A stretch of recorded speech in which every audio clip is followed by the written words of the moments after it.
صبر اور شکر کی نعمتیں جہاں آ جاتی ہیں وہاں حسن بخشتی ہیں، صبر اور شکر جہاں آ جاتے ہیں وہاں انسان کو تسلی دے دیتے ہیں، اس کے لیے وقت گزارنا اور اپنے خدا کے ساتھ مصیبتوں میں رشتہ برقرار رکھنا آسان ہو جاتا ہے۔ ایک دوسری روایت جو حضرت صہیب رومی رضی اللہ تعالیٰ عنہ سے مروی ہے، مشکات شریف میں موجود ہے، محبوب دو عالم صلی اللہ تعالیٰ علیہ وسلم نے فرمایا، مومن کی ہر حال میں خیر ہی خیر ہے، مومن کو ہر حال میں خیر ہی نصیب ہوتی ہے۔ اگر نعمت ملے تو شکر کر کے ثواب لے لیتا ہے، نہ ملے تو صبر کر کے ثواب لے لیتا ہے۔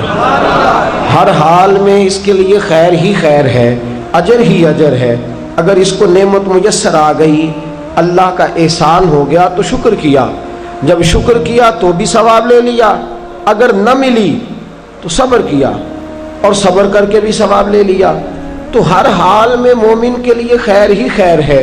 عزیز دوستو، صبر کے معنی رک جانے کے ہیں۔ مفردات میں امام راغب علیہ رحمہ نے فرمایا کہ اس کا معنی ہے رک جانا، اور 3 درجات کے اندر اس کو تقسیم کیا، 3 درجات کے اندر اس کو تقسیم کیا۔ حضرت علامہ شورانی رحمۃ اللہ تعالیٰ علیہ لکھتے ہیں، آپ فرماتے ہیں صبر کا پہلا درجہ یہ ہے کہ گناہ چھوڑنے پہ صبر کرے۔ ہمارے نزدیک صبر صرف اتنی بات ہے کہ مصیبت آئی تو صبر کرنا، حالانکہ یہ صبر کا سب سے چھوٹا درجہ ہے۔ مصیبت پہ صبر کرنا تیسرے درجے کا صبر ہے۔ سب سے پہلا صبر یہ ہے کہ گناہ چھوڑ دے، شہوت چھوڑ دے، رزق حرام سامنے موجود ہو چھوڑ دے، بری نظر کرنے کے مواقع موجود ہوں لیکن اللہ سے ڈر جائے، گناہ کرنے کا موقع میسر آئے لیکن باز آ جائے، صبر کر جائے، نفسانی خواہشات بھی ہوں، نفس چاہتا بھی ہو، طاقتیں بھی موجود ہوں، پھر بھی رک جائے، تو یہ صبر کا سب سے پہلا درجہ ہے۔ پہلا درجہ ہے گناہ چھوڑنا، اور صبر کا دوسرا درجہ ہے نیکی کرنا، نیکی پر استقامت اختیار کرنا۔ سردی کا موسم ہے، بستر گرم ہے، اٹھیں گے تو بستر چھوڑنا پڑے گا، وضو کریں گے تو ٹھنڈ لگے گی، مسجد جائیں گے تو ٹھنڈی ہوا چھوئے گی۔ اب بڑا مشکل ہے مسجد جانا، لیکن اس نے صبر کیا، بستر چھوڑ دیا، وضو کر لیا، مسجد چلا گیا، تو یہ نیکی پر اس نے صبر کیا ہے۔ بڑا مشکل کام ہے، رمضان کا مہینہ ہو، سحری کی ہو، نیند بڑی آ رہی ہو، پنکھا چل رہا ہو، بستر بچھا ہو، لیکن چھوڑ چھاڑ کے حسین مہرج حال درس سننے چلے آنا، نیکی پر صبر کرنا اور استقامت کے ساتھ صبر کرنا، گرمی کے موسم میں بیٹھ کر کے خدا رسول کی رضا کے لیے آنا، تو نیکی کے کاموں پر صبر کرنا، یہ دوسرے درجے کا صبر ہے۔ اور اللہ نے کوئی مصیبت ڈال دی، 2 قسم کے مصائب آتے ہیں انسانوں پر۔ ایک، کبھی ہم سے خطا ہو جاتی ہے، اور رب فرماتا ہے وَمَا أَصَابَكُم مِّن مُّصِيبَةٍ فَبِمَا كَسَبَتْ أَيْدِيكُمْ، تم پر جو مصیبتیں آتی ہیں وہ اس لیے آتی ہیں کہ میں تمہارے گناہوں کی کوئی چھوٹی موٹی سزا دنیا میں ہی دے کے تمہیں آخرت کی سزا سے بچا لیتا ہوں، کوئی چھوٹی موٹی مشکل دنیا میں ڈال کے۔ وَمَا أَصَابَكُم مِّن مُّصِيبَةٍ فَبِمَا كَسَبَتْ أَيْدِيكُمْ، فرمایا تم پر جو مصیبتیں آتی ہیں وہ تمہارے اپنے ہاتھوں کی وجہ سے آتی ہیں، تمہارے ہاتھوں کے کسب کی وجہ سے آتی ہیں۔ وَيَعْفُو عَنْ كَثِيرٍ، اور بہت سارے گناہ تو میں ویسے ہی معاف فرما دیتا ہوں، سب پر تو سزا دیتا ہی نہیں، کچھ تمہارے گناہوں پر سزا دیتا ہوں۔ مصیبت آتی ہے، ایک انسان پر مصیبت وہ آتی ہے جو اس کی غلطیوں کی وجہ سے آتی ہے، اور ایک مصیبت وہ آتی ہے جب اللہ اسے آزمانا چاہتا ہے۔ وَلَنَبْلُوَنَّكُمْ بِشَيْءٍ مِّنَ الْخَوْفِ وَالْجُوعِ وَنَقْصٍ مِّنَ الْأَمْوَالِ وَالْأَنفُسِ وَالثَّمَرَاتِ وَبَشِّرِ الصَّابِرِينَ، فرمایا میں ضرور تمہیں آزماؤں گا، میں ضرور تمہیں آزماؤں گا، خوف دے کر، جانوں مالوں پھلوں کی کمی دے کر، اور اگر تم نے صبر کیا تو میرے محبوب انہیں جنت کی اور میری رحمت کی خوشخبری سنا دیجئے۔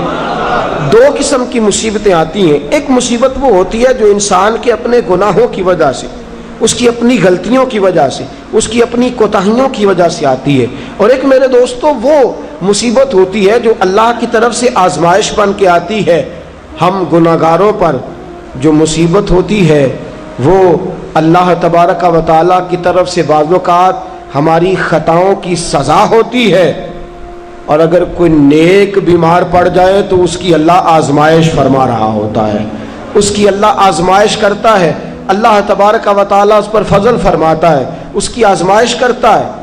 پھر ان مصیبتوں پر جو شخص صبر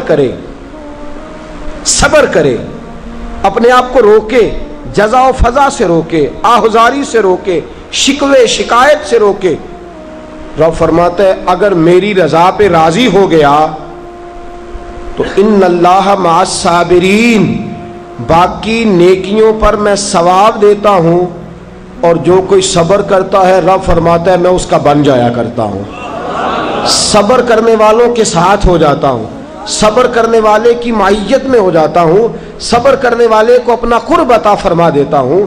تو صبر کرنا صبر کا معنی کیا ہے؟ ایک ہے بیٹا فوت ہوا، 10 دن جم کے روئے، چلائے چیخے، بڑا کچھ کیا، اور 10 دن کے بعد کسی نے پوچھا کیا حال ہے؟ جی صبر آ گیا۔ یہ صبر نہیں ہے، یہ صبر نہیں آیا، یہ زخم صحیح ہو گیا ہے، اب آہستہ آہستہ زخم بھرنے لگا ہے، یہ صبر نہیں، وقت ایک مرہم ہے، اب تو مرہم آ گیا ہے تیرے زخموں پر، یہ صبر نہیں۔ صبر کیا ہے؟ صبر یہ ہے کہ عین اس وقت جب مصیبت آئی، عین اس لمحے جب پتا چلا کہ جوان بیٹا آنکھوں کے سامنے دم توڑ گیا ہے، اس نے کہا انا للہ و انا الیہ راجعون، یہ اللہ کی طرف سے تھا، اللہ ہی کی طرف رجوع کر گیا۔ عین مصیبت کے وقت سید عالم صلی اللہ علیہ وسلم نے فرمایا، روایت مشکات میں موجود ہے، دیگر کتب احادیث میں موجود ہے، فرمایا انما صبرہم عند الصدمۃ الاولی، فرمایا صبر یہ ہے کہ عین صدمے کے وقت جس نے صبر کیا، عین صدمے کے وقت، عین مصیبت کے وقت، عین اس وقت جب اس پر دکھ کا پہاڑ آیا، عین اس وقت جس نے صبر کیا وہ اصل صابر ہے۔ حضرت ایوب علیہ السلام، توجہ ہے آپ کی میری بات پہ؟ نیند آ رہی ہے کہ چھا رہی ہے؟ آ رہی ہے کہ چھا رہی ہے؟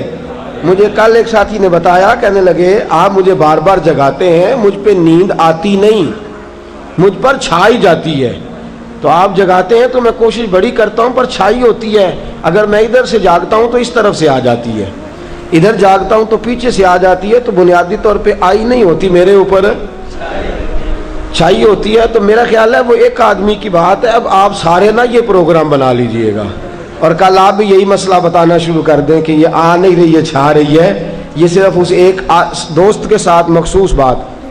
حضرت ایوب علیہ السلام اللہ کے نبی ہیں، 18 سال جناب ایوب علیہ السلام کو اللہ نے صحت عطا فرمائی، تندرستی عطا فرمائی، اونٹ اتنے تھے کہ گنے نہیں جاتے تھے، گائیں اتنی تھی کہ شمار نہیں کی جاتی تھی، بکریاں اتنی تھیں کہ شاید کوئی ایسی حویلی موجود نہ ہو جہاں ان کو سنبھالا جا سکے۔ فرشتے کہنے لگے مولا تو کہتا ہے تیرا یار ہے، اور وہ تو مال کے اندر لگا ہوا ہے، وہ تو اعلیٰ قسم کے مکانات میں، جائیدادوں میں، 7 بیٹے ہیں اور جوان بیٹے ہیں، وہ تو ہر وقت بچوں سے پیار کرتا رہتا ہے، تو کہتا میرا یار ہے۔ اللہ نے فرمایا وہ میرا یار ہے، میں دلوں کے بھید جانتا ہوں، تم کہتے ہو تو آزمائش کر لیتے ہیں، یاری تیری سونا پر ازمائشاں تیریاں اگ، اے سونا پرکھیا جامدہ ہی پہلو نال لگاں دے لگ، آزمائش کر لیتے ہیں۔ آزمائش، حضرت ایوب علیہ السلام کی فصلوں کو آگ لگ گئی، فصلیں ساری اجڑ گئیں، جانوروں کو بیماری آئی تو ایک ہی دن میں سارے اونٹ مر گئے، 2 دن گزرے تو ساری گائیں ساری مر گئیں، بکریاں بھی ایک بیماری کا شکار ہو گئیں۔ جناب ایوب اور آپ کی زوجہ گھر سے باہر نکلے تو زلزلہ آیا، ایک ہی دن میں 7 بیٹے، ایک ہی دن میں وارث شاہ مان کری نہ وارثاں دا، رب بے وارثہ کر کے مار گئی، 7 بیٹے ایک ہی دن میں۔ ابھی صدمہ سر پہ تھا کہ رب نے بیمار کر دیا، پورے وجود پر پھنسیاں، پھوڑے، تکلیفیں، حضرت ایوب کی زوجہ آپ کی خدمت میں آئی، کہنے لگی اے ایوب دعا کرو، آپ پیغمبر ہیں، آپ کے منہ سے تو لفظ نکلتے ہیں اللہ قبول فرما لیتا ہے، آپ دعا کرو۔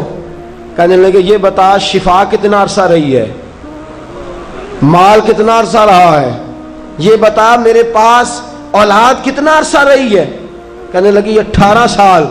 کہنے لگے 18 سال اس کا فضل کرم احسان رہا ہے، اب ذرا مجھے 18 سال تکلیف میں رہ لینے دے، پھر دعا بھی کر لوں گا۔ پہلے مجھے 18 سال گزار لینے دے نا، جتنا وقت اس نے مجھے آسانی میں دیا ہے اتنا ذرا تکلیف تو بھئی، سکھ آئے تو خوشی خوشی کیا بات ہے کیا بات ہے کیا بات ہے، دکھ آئے تو شکوہ شروع کر دیا، صبر ہی نہیں کیا، ٹھہرا ہی نہیں، کہا مجھے 18 سال ذرا گزار لینے دے، اس کے بعد دعا کر لوں گا۔ کہنے لگی دعا کرنے میں کیا حرج ہے، دعا کر دیں۔ کہنے لگے دعا کر کے کیا کروں، رب سے عرض کریں کہ شفا دے دے۔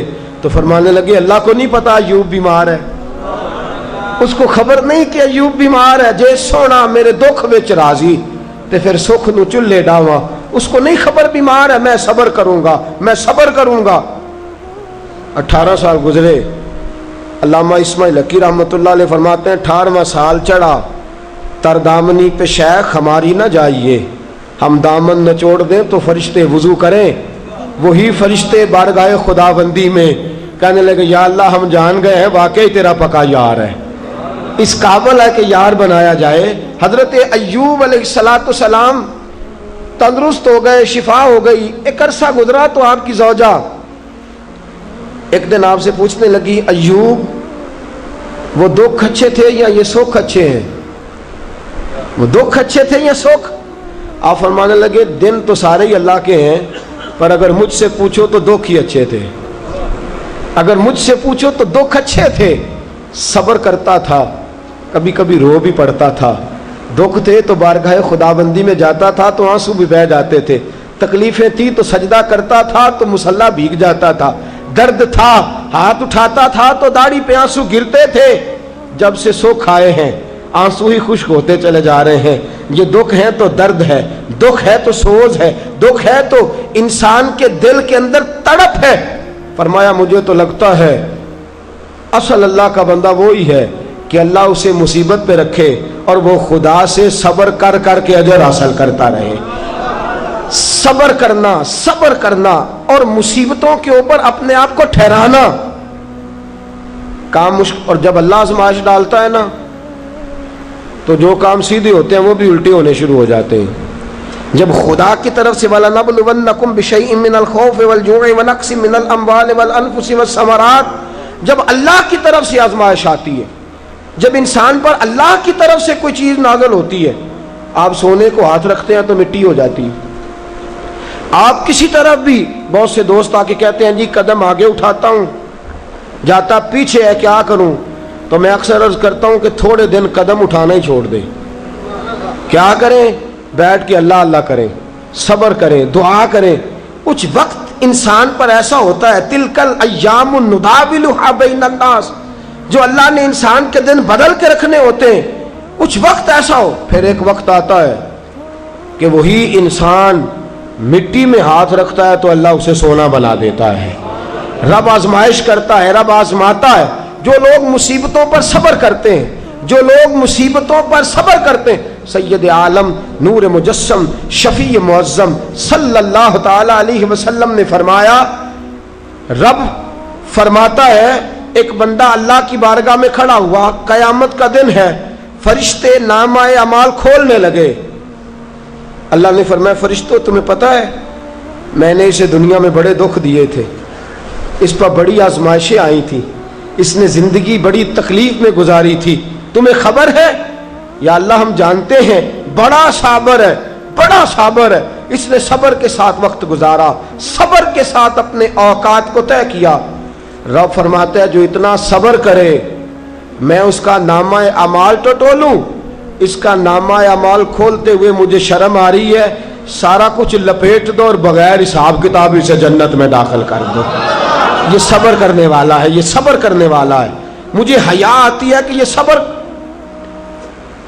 بڑی گاڑی دیکھ کے بھی صبر کرنا چاہیے. اگر موٹر سائیکل ہے نا تو بڑی گاڑی دیکھ کے ذرا، اور جس کے پاس بڑی گاڑی ہے نا وہ بھی ذرا موٹر سائیکل والے کو ہارن تھوڑے ہی دے، وہ بھی ذرا صبر کرے، اس لیے کہ اس کو مل گئی ہے تو کوشش سے نہیں ملی، خدا کے فضل سے ملی ہے. دونوں ذرا صبر کا مظاہرہ کریں.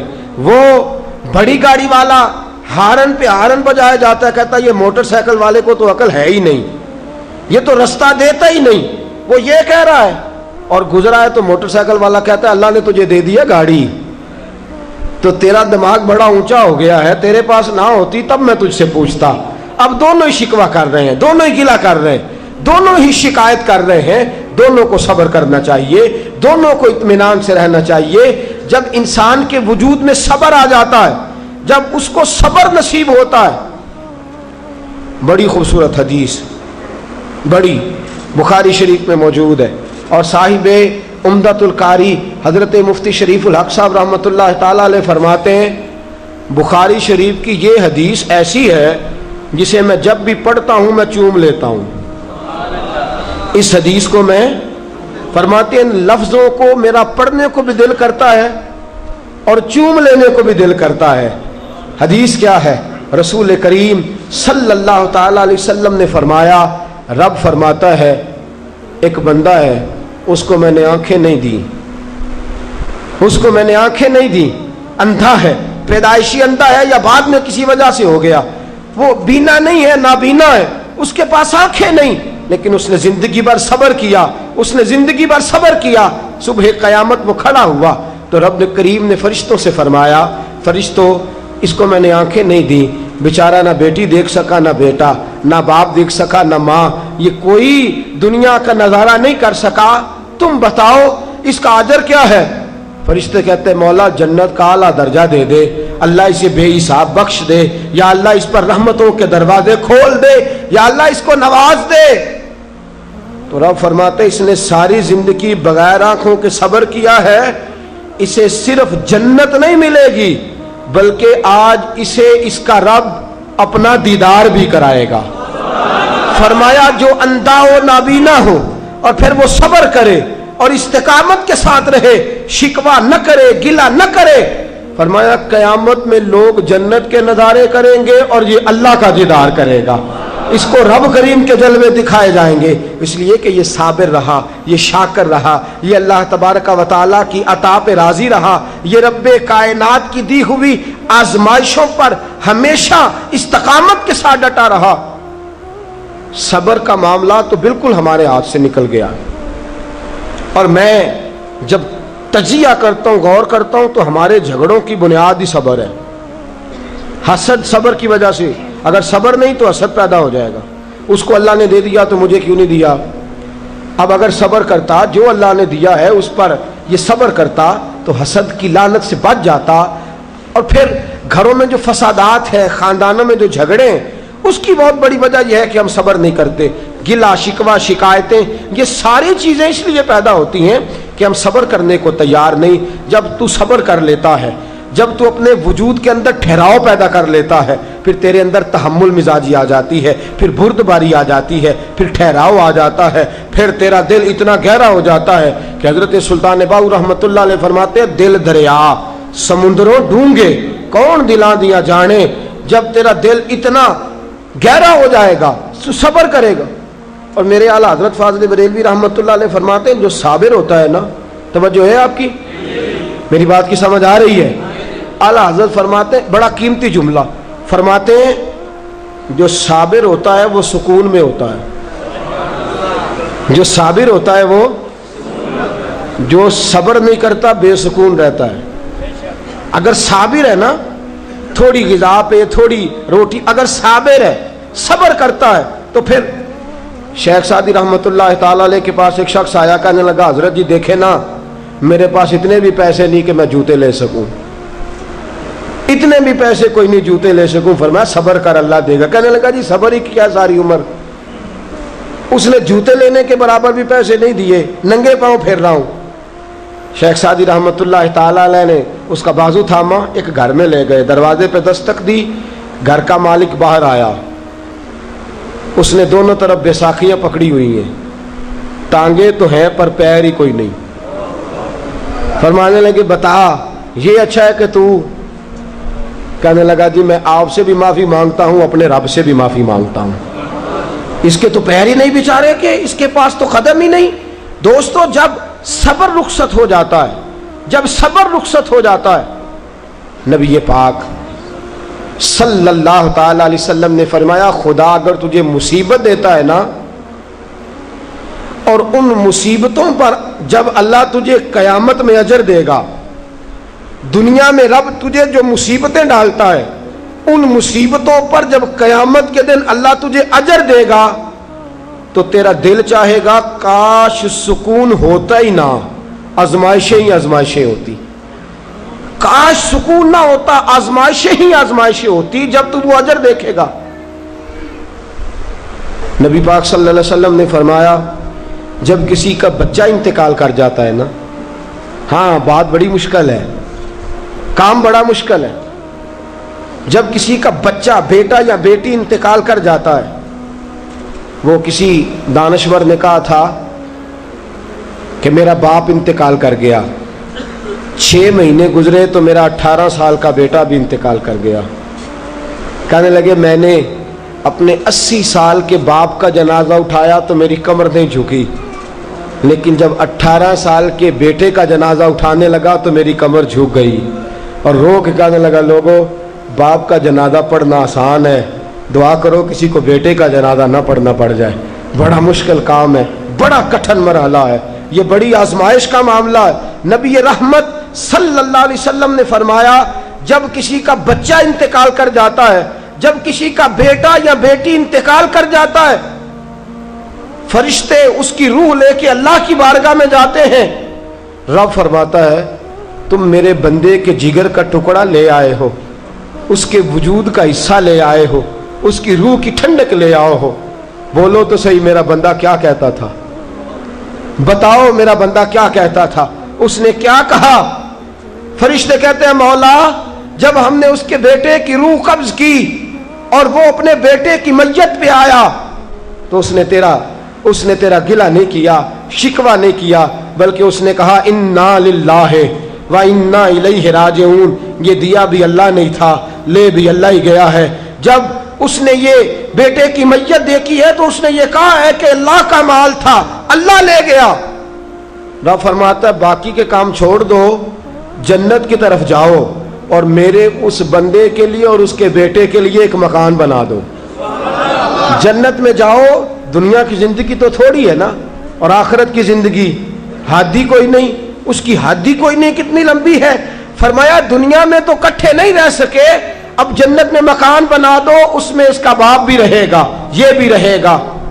حضرت ابو ہریرہ رضی اللہ تعالیٰ عنہ فرماتے ہیں اللہ کے محبوب صلی اللہ تعالیٰ علیہ وآلہ وسلم کے صاحبزادے جناب ابراہیم علیہ السلام فرماتے ہیں حضور کے صاحبزادے, آپ رات کو جب ان کی ولادت ہوئی تو نبی کریم علیہ السلام ہمارے درمیان آئے. جاگیے ذرا غور فرمائیے گا بات پہ. سید عالم صلی اللہ علیہ وسلم تشریف لائے اور ہم نے حضور کے چہرے کو چمکتے دیکھا, ہم نے آنکھوں میں ایک خوبصورتی, ایک رنگ ڈھنگ دیکھا. ہم نے کہا یا رسول اللہ موڈ مبارک بڑا اچھا ہے, حضور کوئی خیر کی خبر ہے؟ فرمایا مجھے مبارک دو, اللہ نے مجھے بیٹا عطا فرمایا ہے, میرے آنگن میں پھول کھلا ہے, خدا نے مجھے بیٹے کی دولت سے نوازا ہے, میرے آنگن میں پھول کھلا ہے. فرماتے ہیں اگلے ہی دن, ایک روایت ہے کچھ عرصے کے بعد, ایک روایت ہے اگلے ہی دن ظہر کے بعد میرے محبوب نے پیار کرنے کے لیے بیٹا اٹھایا اور صاحبزادے کی سانسیں اکھڑنے لگی. رسول پاک کے صاحبزادے نبی پاک کے مقدس ہاتھوں میں سانسیں اکھڑ رہی ہیں, حضور کے دستے مبارک میں صاحبزادے نے وصال کر دیا. آنکھیں بند کی تو نبی کریم کی مقدس آنکھوں میں آنسو آئے. رات خوشی تھی, رات حضور مبارکیں وصول کر رہے تھے, رات مسکرا رہے تھے, صحابہ کے جرمٹ میں بیٹھ کر محبت کی بات ہو رہی تھی. ایک ہی تو رات گزری ہے, 24 ہی تو گھنٹے ہوئے ہیں, آنکھوں میں آنسو بھر آئے ہیں. حضرت عبداللہ ابن عمر رضی اللہ تعالیٰ عنہ عرض کرتے ہیں یا رسول اللہ آپ رو رہے ہیں, حضور صاحبزادے کا انتقال ہوا تو رو رہے ہیں. نبی رحمت صلی اللہ تعالی علیہ وسلم نے فرمایا عبداللہ دل میرا غمزدہ ہے، آنکھوں میں آنسو ہیں، پر میں اپنی زبان سے وہی جملے کہوں گا جس سے میرا اللہ راضی ہوگا۔ میں کوئی بے صبری والی بات نہیں کروں گا، میں کوئی ایسا جملہ نہیں کہوں گا جس سے میرا خدا ناراض ہو جائے۔ اگرچہ میرا دل غمزدہ ہے، اگرچہ میں پریشان ہوں، اگرچہ میری آنکھیں آنسو بہا رہی ہیں، یہ محبت کی علامت ہے، یہ پیار کی علامت ہے، لیکن فرمایا میری زبان سے کوئی کسی کے ہاں میت ہو جائے تو آنسوؤں سے رونا محبت کی علامت ہے۔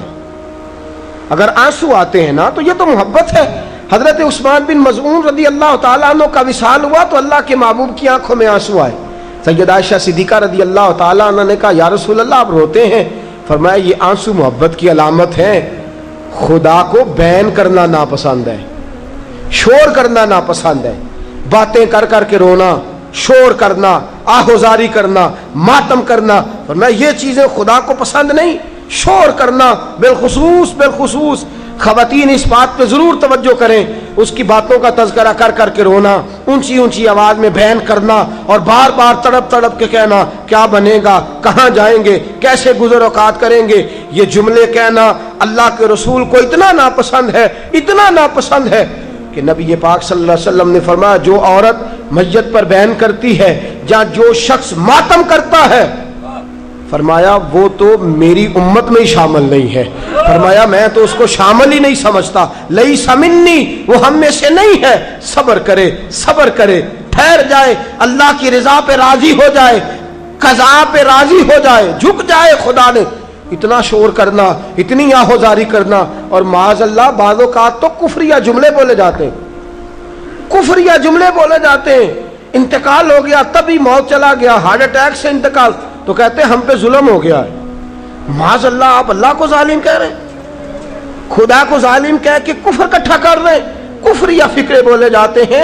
معاذ اللہ تعالیٰ ثم معاذ اللہ ایسی باتیں کی جاتی ہیں جو شریعت اسلامیہ میں سخت سزا کی مستحق ہیں۔ صبر کرنا، حوصلہ کرنا، آنسوؤں سے رونا، اپنے دل کے اندر محبت رکھنا، لیکن کبھی بھی کسی موقع پر بھی اپنی زبان سے گلہ کرنا، شکوہ کرنا، شکایت کرنا، کسی بابت کوئی بات بھی کرنا، دوستو یہ شریعت اسلامیہ میں جائز نہیں۔ صبر کریں، صبر کا پہاڑ بن جائیں۔ ان اللہ مع الصابرین، اللہ صبر کرنے والوں کے ساتھ ہے، اللہ صبر کرنے والوں کو جزا دیتا ہے۔ اور حضور نے فرمایا جب بھی تم پہ کوئی مصیبت آئے، الذین اذا اصابتہم مصیبہ قالوا انا للہ و انا الیہ راجعون، جب بھی کوئی مصیبت آئے پڑھا کرو انا للہ و انا، صرف فوتگی کے وقت نہیں، صرف فوتگی کے وقت نہیں، جب بھی کوئی مصیبت آئے کیا پڑھنا ہے؟ انا للہ و انا الیہ۔ اور یاد رکھیے مصیبتیں اللہ کے پیاروں پر آتی ہیں۔ 500 سال فرعون نے دعویٰ خدائی کیا ہے معاذ اللہ، 300 سال فرعون کا حال یہ تھا کہ ننگے پاؤں کانٹوں پہ چلتا تھا اور اس کے پیر میں کانٹا بھی نہیں چبھتا تھا۔ فرشتے کہتے ہیں یا اللہ یہ کیا ہے؟ وہ تو اور ڈٹ جائے گا کہ میں خدا ہوں۔ فرمایا مہلت دے رہا ہوں۔